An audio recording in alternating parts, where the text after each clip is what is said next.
రకరకాల కారణాలు సాగదీతకు చెప్పుకుంటూ వచ్చాడు.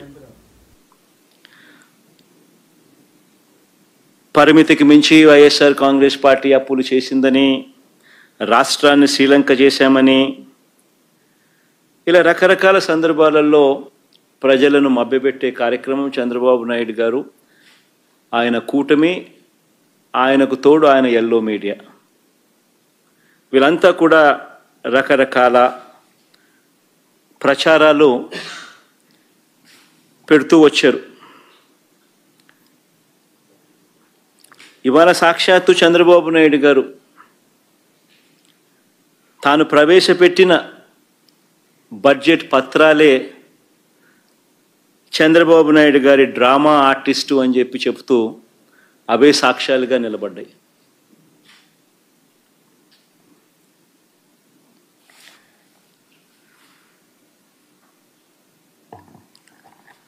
చంద్రబాబు నాయుడు గారు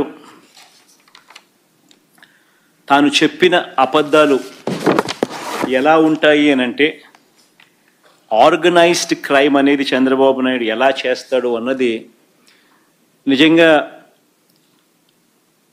ఈ బడ్జెట్ అనేది చూస్తే, తాను ప్రవేశపెట్టిన తీరు చూస్తే ఎవరికైనా కూడా సామాన్యునికి అర్థమవుతుంది. నిజంగా ఒక ఆర్గనైజ్డ్ క్రిమినల్ ఏ మాదిరిగా చేస్తాడు. కానీ ఆర్గనైజ్డ్ క్రైమ్లో భాగంగా ఎలా ఉంటుందనంటే, చంద్రబాబు ముందుగా తన చేతిలో ఉన్న తన ఎల్లో మీడియా ద్వారా పదే ఆర్గనైజ్డ్ క్రైమ్ ప్యాటర్న్ చెప్తా ఉన్నా ఎలా ఉంటుందనంటే, తన చేతిలో ఉన్న ఎల్లో మీడియాతో పదే పదే అబద్ధాలు రాయిస్తారు. ఆ తర్వాత అదే విషయాన్ని ఇదే చంద్రబాబు పదే పదే మాట్లాడుతూ పోతాడు. పనిలో పనిగా అంటే అప్పుల విషయంలో, ఆంధ్ర రాష్ట్రానికి సంబంధించిన అప్పుల విషయంలో ఆంధ్ర రాష్ట్రం శ్రీలంక అయిపోతుంది అని చెప్పి దుష్ప్రచారం చేస్తూ ఆర్గనైజ్డ్ క్రైమ్గా ఏ రకంగా వాళ్ళు తీసుకొని పోయారు అన్న విషయాలు నేను చెప్తా ఉన్నా. పదే పదే తన చేతిలో ఉన్న ఎల్లో మీడియాతో అబద్ధాలు రాయిస్తారు. ఆ తర్వాత అదే విషయాన్ని పదే పదే చంద్రబాబు మాట్లాడతారు. పనిలో పనిగా ఆ తర్వాత తన దత్తపుత్రుడితోనూ,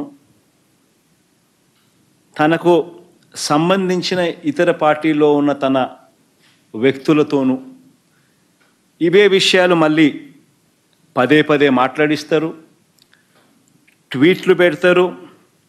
చివరకు దాన్ని ఒక అంతర్జాతీయ అంశంగా కూడా మారుస్తారు. ఇదంతా ఆర్గనైజ్డ్ క్రైమ్లో భాగంగా వీళ్ళంతా కూడా చేస్తారు.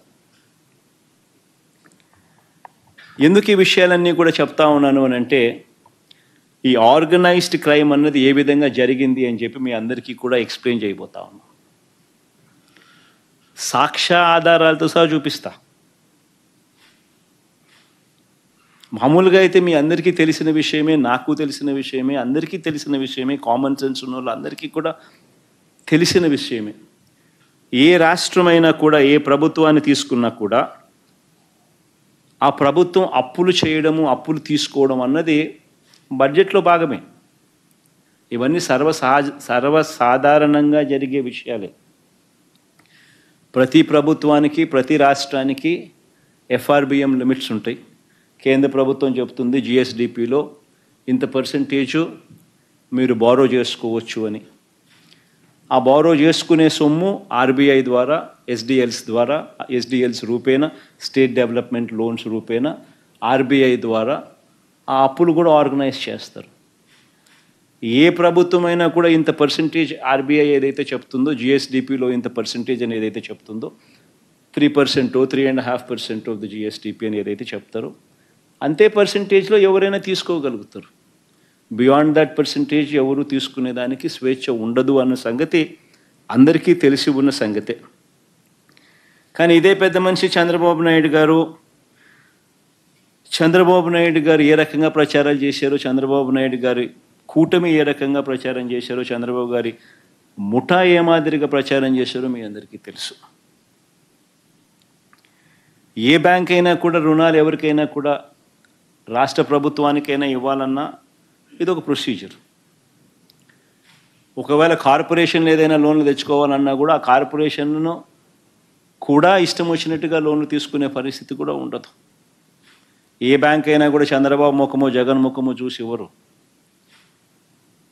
రాష్ట్ర ప్రభుత్వానికి లేదా ఒకవేళ కార్పొరేషన్ తీసుకుని జరిగితే ఆ కార్పొరేషన్ తీర్చగలుగుతుందా లేదా అన్న కెపాసిటీస్ని ఆధారంగానే తీసుకుని ఇస్తారే తప్ప చంద్రబాబు సుందర ముఖార విందాన్ని చూసో జగన్మోహన్ రెడ్డి సుందర ముఖార విందాన్ని చూసో ఎవరు ఏ బ్యాంకులు లోన్లు ఇవ్వరు.